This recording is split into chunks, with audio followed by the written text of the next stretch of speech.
வணக்கம் மக்களே. தி particular guide to லவ்ன்ற ஒரு சீரீஸை பற்றி தான் இந்த வீடியோவில் பார்க்க போகிறோம். இந்த சீரீஸில் ஹாஞ்சி மின் தான் ஆக்ட் பண்ணியிருக்காங்க. கண்டிப்பாக ஒரு அமேசிங்கான ஆக்ட்ரஸ்ன்னு சொல்லலாம். இந்த கான்செப்ட் முழுக்கவே ஒரு டேட்டிங் சிமுலேஷனாக தான் கொண்டு வந்திருப்பாங்க. முழுக்கவே நம்ம ஹீரோயினுடைய பாயிண்ட் ஆஃப் வியூவில் பார்க்கறதுனால இந்த கதை ரொம்ப இன்ட்ரெஸ்டிங்காக இருக்கும். கண்டிப்பாக உங்களுக்கு பிடிக்கும்னு நினைக்கிறேன். அதுக்கு நம்ம டேரெக்டாக ஸ்டோரிக்குள்ளார போயிடலாம். ஃபர்ஸ்ட் ஆஃப் ஆல் கதையோடைய ஆரம்பத்திலே நமக்கு ஹாஞ்சி மின்னை இன்ட்ரடியூஸ் பண்ணுறாங்க. இதில் இவங்களுடைய பேர் யூ யாங்ன்றது. இவங்க ஃபர்ஸ்ட் ஆஃப் ஆல் இப்போதைக்கு புதுசாக ஒரு ஆளை பார்க்க போகிறாங்க. முதல்ல ஹீரோயினி அவங்கள பற்றி இன்ட்ரடியூஸ் பண்ணிக்கிறாங்க. அதாவது எல்லா காதல் கதையுமே ஒரு விதிகள் மூலியமாக இணைக்கப்பட்டிருக்கும். அதுபடி தான் ஒவ்வொருத்தருக்கும் டெஸ்டினி எழுதப்பட்டிருக்கும். அந்த மாதிரியான ஒரு டெஸ்டினியை தேடி தான் நான் போயிட்டு இருக்கேன்னு ஹீரோயினி சொல்கிறேங்க. ஏன்னா ஹீரோயினி இப்போதைக்கு அவங்க டேட் பண்ணுற மாதிரியான ஒரு பர்சனை பார்க்க தான் போய்கிட்டு இருக்காங்க. அதுபடி இவங்க அந்த இடத்துல தான் நம்ம கதையோடைய கதாநாயகனை பார்க்குறாங்க. இவருடைய பேர் டேசியோப்புன்றது. இவங்க ரெண்டு பேரும் இந்த இடத்துல சந்திச்சுக்க இதுலேருந்து அப்படியே நம்ம ஒரு மாதத்துக்கு முன்னாடி போகிறோம். இவங்க ரெண்டு பேருடைய சந்திப்பு எப்போ ஆரம்பிச்சிச்சுன்ற மாரி அந்த இடத்துல ஹீரோயினி பொறுப்பே இல்லாமல் தூங்கிக்கிட்டு இருக்காங்க. அலாரம் வேறு அடிச்சுன்னு இருக்கும். அம்மா தான் அந்த இடத்துல வந்து நீ ஏஞ்சிருக்கலான்னும் போது எதுக்கு தான் அலாரம் வைக்கிறேன்னு தெரிலன்னு சொல்லிட்டு அலாரம் ஆஃப் பண்ணிட்டு ஹீரோயினி எழுப்பி விட்டு போக ஹீரோயினி கொஞ்சம் டயர்டாக தான் எழுந்திருக்காங்க. அப்படியே அம்மா போன உடனே அவங்க வேலையை தான் பார்க்க ஆரம்பிக்கிறாங்க. இன்சூரன்ஸ் கம்பெனியில் வேலை செய்கிறாங்கன்னு நினைக்கிறேன். அதில் சில இன்சூரன்ஸ் சேல் பண்ணுற விஷயமா அவங்க கஸ்டமரோட பேசிக்கின்னு இருக்க இதெல்லாம் அப்படியே வெளியே வந்தபடியே ஹீரோயினை பார்த்துக்கிட்டு இருக்காங்க. ஹீரோயினி அவங்க அம்மா இவ்வளோ ஹார்ட் ஒர்க் பண்ணுறாங்கன்ற விஷயத்தை பார்த்துக்கிட்டு அவங்க அம்மாவுக்கு உதவி செய்யணும்னு யோசிக்கிறாங்க. அதோடய அவங்க அம்மா கிட்ட பேசிக்கிட்டு இருந்தால் அவங்க அம்மாவும் ஹீரோயினியை வேலைக்கு போக சொல்கிறாங்க. சரின்னு ஹீரோயினி எப்பயுமே வேலைக்கு போகிறதுக்கு முன்னாடி ஜிம்முக்கு போவாங்க. அதெல்லாம் சரின்னு சொல்லிட்டு ஹீரோயினி ஜிம்மில் போய் எக்ஸசைஸ் பண்ணும்போது திடீர்னு ஹீரோயினிக்கு ஒரு கால் வருது. அதில் ஹீரோயினியும் பதறி போய் வேகமாக இவங்களுடைய ஆஃபீஸ்க்கு போக ஆரம்பிக்கிறாங்க. அங்கே என்ன மேட்ருன்னு கேட்டிங்கன்னா யூகே இருக்காங்களே அவங்க இப்போதைக்கு இவங்க கூட சில விஷயங்கள் பேசியிருக்காங்க. அதில் அவங்க இவங்க கூட கொலாப் பண்ண போகிறதுனால இவங்க கிட்ட சில டிஷ்ஷஸ்லாம் செய்ய சொல்லியிருக்காங்க. அதில் ஃபிஷ்ஷை வச்சு சில டிஷ்ஷஸ்லாம் செய்யணும்னு சொல்லிட்டு இந்த இடத்துல இருக்கக்கூடிய டீம் மேனேஜர் தான் சொல்லின்னு இருப்பாங்க. ஹீரோயினி பர்ச்சேசிங் டீமில் இருப்பாங்க. அதில் சரின்னு சொல்லிட்டு ஹீரோயினிக்கு புது டாஸ்க்கு தராங்க. அதை முடிக்கலாம்னு சொல்லிட்டு ஹீரோயினி ஃபிஷ் மார்க்கெட்டுக்கு போகிறாங்க. ஏன்னா யூகே அம்பாசிக்கு இதான் தேவைப்படுதா. அதில் சரின்னு சொல்லிட்டு இவங்கள தள்ளி விடுறதுனால இவங்களும் அங்கே இருக்கிற மீனை வாங்கலான்னு நினைக்கிறாங்க. மீன் மார்க்கெட்டுக்கு தான் வந்திருக்காங்க. ஆனால் அந்த இடத்த இவங்க எதிர்பார்த்த மாரி எந்த மீனுமே கிடைக்கல. எல்லாமே விற்று போன விஷயம் தெரிய வர அதில் ஹீரோயினி இவங்களுடைய எதிரி கம்பெனிக்கு போய் அந்த இடத்துல ஒரு சின்ன டீல் மேக் பண்ணுறாங்க. அதாவது எதிரி கம்பெனிக்கிட்ட இவங்க ஒரு பக்கம் பேசிக்கின்னு இருக்கும்போது ஹீரோயினோட ஃப்ரெண்ட் ஹியோன் மீன் ஒருத்தவங்க இருப்பாங்க. அவங்க இப்போதைக்கு செஃப் கிட்ட பேச வந்திருக்காங்க. செஃப் கிட்ட இது மொத்தத்தையுமே நீங்கள் ஸ்ப்ளிட் பண்ணி எல்லாருக்கும் தர முடியுமான்னு கேட்டால் அங்கே இருக்கிற செஃப்மே இதெல்லாம் தர முடியாதுன்னு சொல்கிறாங்க. அதெல்லாம் ரொம்ப கஷ்டம்னு சொன்னேன். இந்த இடத்துல ஹியோன் மீன் எவ்வளோ சமாளிச்சுன்னு இருக்காங்க. அந்த சமையல் தான் ஒரு ட்ரக் வரமே ஒரு சத்தம் கேட்குது. வேறு யாரும் கிடையாது, ஹீரோயினி தான். ஹீரோயினி எதிரி கம்பெனி பக்கம் போனாங்களே அந்த இடத்துல போய் ஒரு சின்ன டீலை பேசி அங்கே இருக்கக்கூடிய மொத்த ஃபிஷ்ஷுமே இவங்க ஏற்றான்ட்டாங்க. ஏன்னா எதிரி கம்பெனியுமே ஒரு ஹோட்டல் தான் வச்சுருந்துருப்பாங்க. எதிரி கம்பெனியில் இருக்கக்கூடிய லேடிக்கு சில ஃபுட்ஸ்லாம் பிடிக்கும்னு நினைக்கிறேன். அது விஷயமா சில டீலர்ஸோடைய நம்பரை தந்து அது மூலியமாக இவங்க ஒரு சின்ன டீல் பேசி இந்த இடத்துல மொத்த ஃபிஷ்ஷஸுமே கொண்டாந்துருக்காங்க. அது மொத்தத்தையுமே நம்ம காமிச்சின்னு இருக்காங்க. இதில் ஹீரோயினி அவங்க வேலையில் எவ்வளோ சிறந்தவங்களாக இருக்காங்கன்ற விஷயத்த நமக்கு காமிக்கிறாங்க. இதெல்லாம் இருக்கும்போது ஹீரோயின் இப்போதைக்கு எதிரி கம்பெனி கூட டீல் போட்டிருக்காங்களே அதில் அங்கே இருக்கக்கூடிய டீம் மேனேஜர் என்ன பண்ணுறாங்கன்னா ஹீரோயினி கிட்ட இந்த மாதிரி ரிப்போர்ட் எழுத சொல்லிடுறாங்க. ஏன்னா எதிரி கம்பெனிக்கிட்ட இவங்க குறைஞ்சு போன மாரி மாறிடுச்சுல. அதில் சரின்னு சொல்லிட்டு ஹீரோயினி ரிப்போர்ட் எழுதின்னு இருக்கும்போது ஃப்ரெண்டு என்ன சொல்கிறாங்கன்னா நீ யாருமே டேட்டிங் பண்ண போகிறது கிடையாதா, இங்கே ஏகப்பட்ட டேட்டிங் ஆப் இருக்குது, இதில் நீ பாருன்ற மாரி அவங்க டேட்டிங் ஆப்பை காமிச்சுன்னு இருப்பாங்க. அதில் எல்லாருமே அவங்க பாடியை தான் காமிப்பாங்களே தவிர அவங்க முகத்தை காமிக்க மாட்டாங்க. ஹீரோயினி இதெல்லாம் செட் ஆகாதுன்னு சொல்கிறாங்க. முகத்தை பார்க்காம எப்படி நம்மளால் காதலிக்க முடியும், பாடி மட்டுமே எங்கள் மேட்ரு கிடையாதுன்னு ஹீரோயினி அதெல்லாம் பற்றி பேச. ஆனால் ஃப்ரெண்டுக்கு அது ரொம்ப பிடிச்சிருக்கு. அதெல்லாம் பெருசாக ஹீரோயினி கண்டுக்கல. அந்த சமையல் தான் உங்களுக்கு டோஷோன்னு சொல்லிட்டு ஒரு ஆள்கிட்ட இருந்து மெசேஜ் வரும். நான் உன் ஆஃபீஸ்க்கு வெளியே தான் வெயிட் பண்ணுறேன், நீ ஃப்ரீயாக இருந்தால் என்னை வந்து பாருன்னு சொன்னால் அந்த இடத்துல ஹீரோயினியும் ஃப்ரெண்டை அனுப்பிச்சிட்டு டோஹியோனை பார்க்க போகிறாங்க. டோஹியோன் வேறு யாரும் கிடையாது, ஹீரோயினி கூட காலேஜில் படித்தது தான் இவர் இப்போதைக்கு ஹீரோயினி இருக்கக்கூடிய அந்த ஹோட்டலுக்கு ஒரு மாதத்துக்கு முன்னாடி தான் ட்ரான்ஸ்ஃபர் ஆகி வந்திருக்காரு. ஹீரோயினிக்கு லைட்டாக ஒரு மேலே க்ரெஷ்ஷாக இருக்குது. அதை எப்படி சொல்கிறதுன்னு உங்களுக்கு தெரியல. ஆக்சுவலி ஒரு முன்னவே ஹீரோயினி கிட்ட கன்ஃபஸ் பண்ணியிருப்பார். காலேஜ் டைம்லேயே ஹீரோயினி வந்து மலைக்கு மேலே தான் ஒரு வீட்டில் இருந்திருப்பாங்க. அந்த இடத்துல ஒரு சைக்கிளை தரது மட்டும் இல்லாமல் ஹீரோயினை ட்ராப் பண்ணுறதா சொல்கிறாரு. சரி நான் அந்த இடத்துல ட்ராப் பண்ணி ஒரு ஹீரோயினி கிட்ட ப்ரொப்போஸ் பண்ண செஞ்சுருந்துருப்பார். அந்த சமயத்தில் ஹீரோயினி படிப்பு வேலைன்ற மாரி எல்லா விஷயத்தையுமே மாற்றி மாற்றி பண்ணி இருந்திருப்பாங்க. ஏகப்பட்ட பார்ட் டைம் வேலை, அதுக்கப்புறம் படிக்கிறதுன்ற மாரி இப்படி அவங்க லைஃப் போனதுனால இவங்களுக்கு டேட்டிங் மேரேஜுன்ற மாரி இந்த மாதிரியான விஷயத்தில் இன்ட்ரெஸ்டே இருந்திருக்காது. கடைசியாக அவங்களுக்கு ரொம்ப ஏஜ் ஆகிருக்கும். இருக்கும். அதெல்லாம் பற்றி ஹீரோயினி யோசிக்க ஆரம்பிக்கிறாங்க. ஆனால் இப்போதைக்கு இந்த ஆள் ரொம்ப மாறிட்டார். அதில் இவங்களுக்கு டோஹியோன் மேலே இப்போ லவ் வர ஆரம்பிக்குது. இவர் முன்னாடி ப்ரப்போஸ் பண்ணியிருப்பார். ஆனால் இந்த சமயத்தில் அந்த லவ் ரொம்ப பில்டப் ஆக ஆரம்பிக்குது. அதில் இவங்களுடைய ஃபீலிங்ஸும் கொஞ்சம் சேஞ்ச் ஆகுது. டோஹியோன் நம்மக்கிட்ட எப்போ ப்ரப்போஸ் பண்ணுவாருன்னா இவங்க காத்துக்கிட்டு இருக்குங்க. அதுக்கேற்ற மாரி டோஹியோனும் இவங்களும் ஒரே லிஃப்ட்டில் தான் போவாங்கன்னு யோசிச்சு பாருங்களேன். டோஹியோனும் இவங்களும் அதிக இடத்துல ஒரே இடத்துல தான் இருப்பாங்க. கான்ஃபரன்ஸ் ரூமாக இருக்கட்டும், ஒரே வெண்டிங் மிஷினை தான் யூஸ் பண்ணுவாங்க. இதால் ஹீரோயினி டோஹியோனும் நம்மளை லவ் பண்ணுறன்ற எண்ணத்தில் தான் இருந்துக்கிட்டு இருப்பாங்க. இதெல்லாம் இருக்கும்போது தான் ஹீரோயினி ஒரு நாள் நடந்து வரும்போது அந்த இடத்துல இவங்களுடைய ஜென்ரல் மேனேஜர் சந்திப்பாங்க. அந்த ஆள் இப்போதைக்கு ஒரு ஆளை பற்றி சொல்கிறாரு. உனக்கு பாய் ஃப்ரெண்டே இல்லை தானே, என்கிட்ட ஒரு ஆள் இருக்கான், அவன் என்னுடைய அனிமல் ஷெல்டரை கூட பார்த்துக்க வந்தான், அதெல்லாம் அவனை டேட் பண்ணுறேன்னு கேட்டால் ஹீரோயினி அதெல்லாம் கிடையாதுன்னு சொல்லிட்டு அவர்கிட்ட மழுப்பிட்டு அப்படியே அந்த இடத்த விட்டு வந்துடுவாங்க. இதெல்லாம் முடிஞ்சோடனே இவங்க ஃப்ரெண்டை தான் பார்க்க போகிறாங்க. இவருடைய பேர் சியாங்ஜின்றது. அவர்கிட்ட இப்போதைக்கு டோஹியோன் மேலே இருக்கக்கூடிய அந்த லவ்வை பற்றி சொல்கிறாங்க. இதுக்கு முன்னாடியே டோஹியோன் ப்ரப்போஸ் பண்ணாதாவும் அதை இவங்க ரிஜெக்ட் பண்ணதாகவும் சொல்கிறாங்க. ஆனால் இப்போதைக்கு அந்த ஆள் திரும்ப ப்ரப்போஸ் பண்ணணும்னு சொல்கிறாங்க. ஆனால் எப்படி ஒரு பொண்ணாருன்னு இவங்க யோசிச்சுக்கிட்டு இருக்காங்க. இருந்தாலும் சியாங்ஜூன் முடிஞ்ச ஆளுக்கு ஹெல்ப் பண்ணுறாரு. சரி ஹீரோயினி அதுக்கேற்ற ஒரு சுச்சுவேஷனை மேக் பண்ணணும்னு சொல்லிட்டு இவங்க கான்ஃபரன்ஸ் ரூமில் உட்காந்து பேசிக்கிட்டு இருப்பாங்க. அந்த சமயத்தில் அவங்க கூட வேலை செய்யக்கூடிய இன்டர்னல் கொஸ்டின் கேட்டுன்னு இருப்பாங்க. அவங்க பேர் சேபியக்குன்றது. அவங்க கேட்கக்கூடிய கொஸ்டினுக்குலாம் இவங்க ஆன்சர் பண்ணிருக்கும்போது டீம் மேனேஜருக்கு ஹீரோயினி சுத்தமாக பிடிக்காது. ஏன்னு கேட்டிங்கன்னா ஹீரோயினி தான் எப்பயுமே இந்த கம்பெனியில் எம்ப்ளாய் ஆஃப் த மந்த்தாக இருப்பாங்க. ஹீரோயினியை தாண்டி யாருமே அந்த பொசிஷனுக்கு வந்தது கிடையாது. அதில் டீம் மேனேஜர் ஒரு மாதிரி பொறாமையாக தான் இருப்பாங்க. அதில் இவங்களுமே இப்போது ஹீரோயினியை சோபியாங்கக்கூடிய ஒரு இன்ஸ்பெக்ஷன் ஏரியாவுக்கு அனுப்புறதா சொல்கிறாங்க. லாஸ்ட் இயர் ஹீரோயினி தான் போயிருந்திருப்பாங்க. இந்த வாட்டி அந்த டீம் மேனேஜர் தான் போகணும். ஆனால் இந்த வாட்டியுமே ஹீரோயினியை கோத்து விட்டுறாங்க. கூடவே அந்த இன்டர்ன் பொண்ணுமே வர செய்கிறாங்க.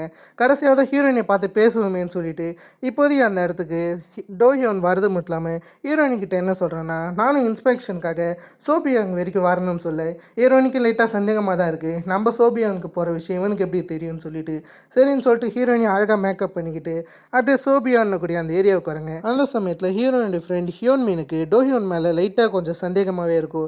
அவனோட ஆக்டிவிட்டீஸ்லாம் கொஞ்சம் வேடாக இருக்குது. மேபி அவனுக்கு இங்கே இருக்கக்கூடிய யாருனாச்சும் பிடிச்சிருக்கலான்னு ஹீரோயின் கிட்டே பேச ஹீரோனி அதெல்லாம் தவிர்த்துட்டு அதுக்கப்புறம் இவங்க வேலையை பார்க்க போகிறாங்க. ஆக்சுவலி கொரியாவில் இங்கே இருந்ததே ஆகப்பட்ட டீ சப்ளைஸ்லாம் நடக்கும். இந்த டீ ஃபீல்டை தான் இவங்க பார்க்க வந்திருக்காங்க. அதில் சரின்னு அந்த இடத்துல இன்ஸ்பெக்ஷன் நடத்தின்னு இருக்கும்போது யாருக்குமே தெரியாமல் அந்த இடத்துல ஒரு ஃபோட்டோ எடுத்துன்னு இருக்காரு. பார்க்க ஹீரோயினை தான் ஃபோட்டோ எடுக்கிற மாதிரி தருது. இருந்தாலும் அவருடைய ஆக்டிவிட்டீஸ்ன்றது லைட்டாக ஆக்வர்டாக இருக்குது. ஆனால் ஹீரோயினை பார்த்து ஒரு மாதிரி ஆக்வர்டாக ஸ்மைல் பண்ணுவார். இதை பார்த்தாலே லைட்டாக இவன் மேலே சந்தேகம் வருது. எனக்கு மட்டும் தான் அப்படி தெரியுதா இல்லை மற்றவங்களுக்கு அப்படி தான் தெரியுதான்னு தெரியல. அவர் ஆனவனா ஹீரோயினை பார்க்கும்போது ஒரு மாதிரி ஆக்வர்டாக தான் ஸ்மைல் பண்ணுவார். கடைசியாக தான் ஹீரோயினியை இன்றைக்கி நைட்டு தனியாக பார்க்கணுன்னு கூப்பிட்டுருக்காரு. அது விஷயமா ஹீரோயினி யோசிச்சுக்கிட்டு இருப்பாங்க. அந்த சமயத்தில் ஃப்ரெண்டு வேறு டோஹியோனுக்கு மேலே இன்ட்ரெஸ்ட்னு நினைக்கிறேன், நீங்கள் 2 பேரும் இன்றைக்கி நைட்டு ஒன்றா தானே போக போகிறீங்கன்ற மாரி வேணும்னே உசுப்பேற்றின்னு இருப்பாங்க. ஹீரோயினி அதெல்லாம் கிடையாதுன்னு சொல்லிட்டு ஃப்ரெண்டை மழுப்பிக்கிட்டு இருக்காங்க. ரொம்ப நேரம் நைட்டு ஒன்றா இருக்காதீங்கன்னு சொல்லிட்டு ஃப்ரெண்டு வேறு கலாய்க்க செய்கிறாங்க. இருந்தாலும் அதெல்லாம் முடிச்சுட்டு இவங்களுக்கு டின்னர் செஞ்சு வச்சுருந்துருப்பாங்க. அதை இவங்க சாப்பிட்டு வராங்க. அப்படியே வந்துகிட்டு இருக்கும்போது அங்கே இருக்கிறவங்க கூட ஹீரோயினி தான் அழகாக இருக்காங்கன்னு சொல்லிட்டு ஹீரோயினி பாராட்டின்னு இருக்காங்க. கூடிய சீக்கிரம் ஹீரோயினி மேரேஜ் பண்ணணுன்ற மாரி அவங்க பேசிக்கிட்டு இருக்கும்போது டோஹியோன் ஹீரோயினிக்கு சிக்னல் காமிச்சு தனியாக நடக்கலாமான்னு கூப்பிட்றாரு. ஹீரோயினியும் ப்ரப்போஸ் தான் பண்ண போகிறான்னு ஒரு மாதிரி ஆசையில் போயின்னு இருப்பாங்க. அதுபடி அவன் ஒரு இடத்துல உட்கார வைக்கிறது மட்டும் இல்லாமல் ஹீரோயினி ஒரு வாட்டி ரிஜெக்ட் பண்ணியிருப்பாங்களே, அதில் இருந்து தான் இவனோட லைஃப் சேஞ்ச் ஆனதா சொல்கிறான். ஆக்சுவலி ஹீரோயினி ரிஜெக்ட் பண்ணதுக்கப்புறம் இவன் ரொம்பவே வருத்தப்பட்டானா. ஆனால் அதே சமயத்தில் இவனுக்கு அதுதான் மோட்டிவேஷனாகவும் இருந்ததாக சொல்கிறான். அதுக்கப்புறம் இவன் அதிகமாக படித்து லாயராக மாறிட்டானா. அதுக்கப்புறம் தான் ஹீரோயினோட கம்பெனியில் ஒரு லீகல் ஃபீல்ட்லையும் சேர்ந்ததான் இவன் சொல்கிறான். இருந்தாலும் இவன் ஹீரோயின் எதுக்கு தனியாக பார்க்க கூட்டிருக்கானா, வேறு எதுவும் கிடையாது, நம்ம எதிர்பார்த்த விஷயம் தான். இவனுக்கு சேபியக்கு பிடிச்சி போயிருக்கு. அதுக்காக தான் ஹீரோயினியை தனியாக கூட்டிருக்கான். அதாவது அந்த இன்டர்ன் பொண்ணு அவன் மேலே தான் இவனுக்கு ரொம்ப ஆசை இருக்கிறதுனால அதுக்காக தான் இந்த இடத்துல ஹீரோயினி கூட்டு தான் சொல்ல. இது ஹீரோயினிக்கு ரொம்ப டிசப்பாயின்மெண்ட்டாக இருந்துச்சு. ஆனால் இந்த விஷயத்தை நான் முன்னவே ப்ரெடிக்ட் பண்ணிட்டேன். ஏன்னு கேட்டிங்கன்னா அவன் ஹீரோயினை பார்க்கும்போதுலாம் ஒரு மாதிரி ஆக்வர்டாக ஸ்மைல் பண்ணுவான். அதிலே தெரிஞ்ச விஷயம் தான். இருந்தாலும் இந்த இடத்துல இவன் ஹீரோயின்கிட்டே எங்கள் 2 பேர் லவ்வையும் சேர்த்து வைன்னு சொல்லிட்டு பேசிக்கிட்டு இருக்கேன். ஆனால் ஹீரோயினுடைய கண்ணிலேருந்து கண்ணீரை வர மாதிரி ஆகிடுச்சு. இருந்தாலும் ஹீரோயினிக்கு என்ன பேசுறதுன்னு தெரியல. சரின்னு கடைசியாக அவங்க 2 பேரும் ஒன்றா உட்காந்து இருக்காங்க. அந்த சமயத்தில் ஹீரோயினி அதிகமாக சரக்கு அடிச்சிட்டு இருக்காங்க. எப்படி அவங்க சரக்கு அடிக்கிறத பார்த்தோன்னே அந்த இடத்துல பின்னாடி இருந்து ஹியோன்மின் வரது மட்டும் இல்லாமல் அந்த இடத்துல ட்ரூத் ஆர் டேர்ன்ற மாரி ஒரு சேலஞ்ச் வச்சு இவங்க விளையாடிக்கிட்டு இருக்காங்க. ட்ரூத் கேம் விளையாடுவோன்னு சொல்லிட்டு இவங்க முதல்ல என்ன பண்ணுறாங்கன்னா, இந்தமாரி இவங்க டோஹியோனை காமிக்கிறது மட்டும் இல்லாமல் அவர்கிட்ட நீங்கள் எதுக்காக இந்த இடத்துக்கு வந்தீங்க, கண்டிப்பாக நீங்கள் வேலைக்காக வரல, உங்களுக்கு இங்கே யாரோ ஒருத்தவங்களை பிடிச்சி போயிருக்கு, உங்களுக்கு இவங்களை தானே பிடிச்சிருக்குன்ற மாரி அந்த ட்ரூத் கேமில் இவங்க ஹீரோயினியை பற்றி சொல்ல, அதை கேட்டவனே ஒரு எனக்கு ஒன்றும் ஹீரோயினை பிடிக்கல, அவங்களுக்கு என்னோட வயசு அதிகம்னு சொல்ல, அதை கேட்டு ஹீரோயின் ஷாக் ஆகுறாங்க. உங்கள் ரெண்டு பேரும் கொஞ்சம் வயசு தானே டிஃப்ரெண்ட்னு கேட்டால் அந்த இடத்துல இவர் எக்ஸ்பீரியன்ஸ் வயசுன்னு சொல்கிறாரு. எங்கள் ரெண்டு பேருக்கும் கொஞ்சமாச்சும் மதிப்பு தாங்க, எங்கள் ரெண்டு பேருக்குள்ளே நல்ல ரெஸ்பெக்ட் இருக்குன்ற மாரி இவர் சொல்கிறது மட்டும் இல்லாமல் இதுதான் சரியான சமயம்னு யோசிக்க ஆரம்பிக்கிறாரு. அதில் இவர் சேபியா கிட்ட கன்ஃபஸ் பண்ணலான்னு இருக்காரு. இதை ஹீரோயினி கேட்கக்கூடாதுன்னாங்க. கடைசியாக அவர் சேபியா கிட்ட கன்ஃபஸ் பண்ண இதுக்கப்புறம் ஹீரோயினிக்கு ரொம்ப அசிங்கமாகிடுது. என்ன பண்ணுறதுன்னு தெரியல. ஹீரோயினி ஒரு மாதிரி எம்பாரஸ்மெண்ட்டாக தான் இருக்குங்க. இதுக்கப்புறம் ஹீரோயினிக்கு பேச வேறு எதுவும் கிடையாது. அதில் சரி நான் அந்த இடத்த விட்டு வேகமாக காட்டுக்குள்ளார கோபத்தோடு போக ஆரம்பிக்கிறேங்க. அப்படியே போயிட்டு இருக்கும்போது அந்த இடத்துல நோ என்ட்ரி போர்டுன்னு கூட பார்க்காம இவங்க வேகமாக போக ஆரம்பிச்சிருந்துருப்பாங்க. அதுக்கப்புறம் ஹீரோயினிக்கு எங்கே போகணுன்னே தெரிஞ்சிருக்காது. ஒரு மாதிரி பயத்தில் பாதிய தூரத்தில் கீழே விழுந்துருந்துருப்பாங்க. அந்த சமையல் தான் இவங்க டீ ஃபீல்டை பார்க்க வந்துருந்துருப்பாங்களே. அந்த இடத்துல ஒரு பாட்டி இருந்திருப்பாங்க. அந்த பாட்டி ஹீரோயினுக்கு ஹெல்ப் பண்ணுறாங்க. ஹீரோயினுடைய கைகள் முழுக்க காயமாக இருக்குது. அதையுமே இவங்க சரி பண்ணிக்கிட்டு பேசும்போது அந்த இடத்துல சில டீ ஜார்ஸ்லாம் இருக்கும். அதில் எவ்வளோ நாளாக எங்கே இருக்குது, எதுக்கு அப்படி அடைச்சி வச்சுருக்கீங்கன்னு கேட்டால் அங்கே இருக்கக்கூடிய பாட்டி என்ன சொல்கிறாங்கன்னா, அது ரொம்ப பழசாகக்கூடாதுன்னு சொல்லிட்டு தான் அப்படி வச்சுருக்கேன். ஏன்னா எந்த ஒரு விஷயம் பழசாகுதோ கண்டிப்பாக அதோடைய வேல்யூ கம்மியாக தான் செய்யுன்ற மாரி இந்த இடத்துல இவங்க சொல்ல, அதை கேட்டு ஹீரோயினி திரும்ப அழுக ஆரம்பிச்சுறாங்க. ஏன்னா ஹீரோயினுக்கு கிட்டத்தட்ட வயசாகிடுச்சு. கிட்டத்தட்ட அந்த டீ ஜாராடு தான். அதில் ஹீரோயினி அவங்க வேல்யூவும் குறைஞ்சிச்சோன்னு யோசிக்கிறாங்க. நம்ம அப்போ எங்கே இருந்தோம், அதால் தான் அவனுக்கு பிடிச்சிருக்கு, இப்போ நமக்கு வயசாகிடுச்சு அதால் தான் அவனுக்கு பிடிக்கலன்னு அவங்களே தப்பாக நினச்சிக்கிறாங்க. அதில் சரின்னு இந்த இடத்துல ஹீரோயினி ரொம்ப அழுக ஆரம்பிக்கிறாங்க. அதை பாட்டிக்கு வேறு என்ன சொல்கிறதுன்னு தெரியல. அந்த பாட்டிக்கு வேறு என்ன விஷயம்னே தெரியல. அதேமாதிரி ஹீரோயினி அழுதுகிட்டு இருக்க கடைசியாக தான் ஹீரோயினி இதெல்லாம் விட்டு வரணும்னு யோசிக்கிறாங்க. முதல்ல எப்படின்னாச்சும் இந்த சோபியாங்கன்ற இடத்த விட்டு போகணுன்னு யோசிச்சுக்கிட்டு அடுத்த நாள் இவங்க கூலிங் கிளாஸை போட்டுக்கிட்டு அப்படியே சாப்பிட்டு வராங்க. யாரோடைய முகத்தையும் ஃபேஸ் பண்ணக்கூடாதுன்னு யோசிக்கிறாங்க. சரின்னு சொல்லிட்டு இதெல்லாம் முடிச்சதுக்கப்புறம் இவங்க கிளம்பலான்னு இருக்கும்போது அந்த இடத்துல லைட்டாக தடுக்க செய்கிறாரு. எங்களுக்கு உதவி செய்வேன்ற மாரி அந்த இடத்துல டோஹியோன் வேறு கேட்க ஹீரோயினி அதே கடுப்புலேயே அவங்க ஃப்ரெண்டு கிட்ட வந்து மொத்தத்தையும் புலம்ப ஆரம்பிச்சுறாங்க. அதாவது சியாங் ஜுன்னு ஒருத்தவனை பார்த்தோம்ல, அவன்கிட்ட நடந்த மொத்த விஷயத்தையும் சொன்னால் அவன் ஹீரோயினிக்கு மோட்டிவேட் பண்ணுறான். இதெல்லாம் பற்றி கவலைப்படாத, நம்மளால் ஒரு விஷயம் முடியும்னு நினச்சோன்னா கண்டிப்பாக முடியும் அப்படின்னு சொல்லின்னு இருக்கும்போது ஹீரோயினி திரும்ப என்ன சொல்கிறாங்கன்னா, என்னால் இதுக்கப்புறம் யாரையும் டேட் பண்ண முடியாதுன்னு நினைக்கிறேன், நான் நெக்ஸ்ட் என்ன பண்ணுறதுன்னு தெரியல, என்னுடைய வாழ்க்கை மொத்தமே இப்படியே போயிடுச்சு, என்னால் அடுத்தது என்ன பண்ண முடியும்னு சொன்னால் அந்த இடத்துல இருக்கக்கூடிய சியாங் ஜுன் என்ன சொல்கிறான்னா, நீ திரும்ப வேறு ஒரு பிளைண்ட் டேட்டுக்கு போ, அவனுக்கு பதில் அடித்தா நம்மளால் இதை கண்டிப்பாக பண்ண முடியும், பிளைண்ட் டேட்டுக்கு போகிறோன்னு ரெண்டு பேரும் உற்சாகமாக பேச அதில் ஹீரோயினி இதுக்கு முன்னாடி உங்கள் ஜென்ரல் மேனேஜர் ஒரு ஆஃபர் தந்துருந்துருப்பார். அது என்னென்னா இவருடைய அனிமல் ஷெல்டரை பார்த்துக்க ஒரு பையன் வந்துருந்துருப்பான். அந்த பையனுமே ஒரு பொண்ணை தேடிக்கின்னு இருக்கிறதுனால ஹீரோயினி அந்த பையனோட கோத்து விடலான்னு ட்ரை பண்ணியிருந்திருப்பாரு.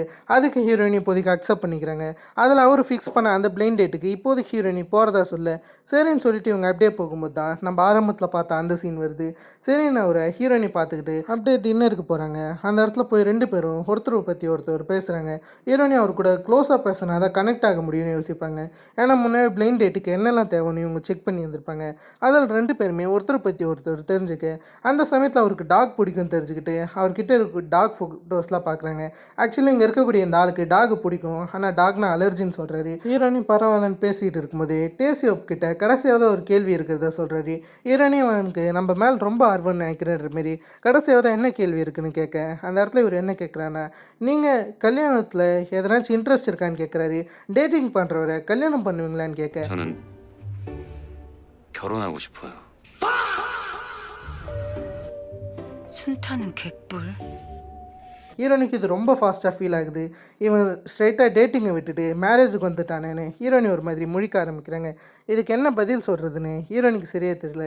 அதோட இந்த எபிசோடை கம்ப்ளீட் பண்ணிட்டாங்க. கண்டிப்பாக இதில் ஹாஞ்சிமின்னுடைய ஆக்டிங்கை பாராட்டியே தரணும். அவங்களுடைய பாயிண்ட் ஆஃப் வியூலேருந்து ஸ்டோரி காமிச்சதுனால கொஞ்சம் இன்ட்ரெஸ்டிங்காகவே சீரிஸ் கொண்டு போயிருக்காங்க. இது ஃபஸ்ட் எபிசோடுன்றதுனால ஆரம்பத்தில் இன்ட்ரடக்ஷன் ஆட்டம் இப்படி தான் போகும்.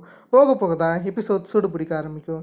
ஓகே, இதை தொடர்ந்து நெக்ஸ்ட் எபிசோடுக்கு எவ்வளோ பேர் வெயிட் பண்ணுறீன்றதை மறக்காமல் கமெண்ட் பண்ணுங்கள். இதேமாதிரி நான் உங்களை வேறு ஒரு தன்னலாசமான வீடியோவில் சந்திக்கிறதுக்கும் ஹேவ் ஃபன் கைஸ்.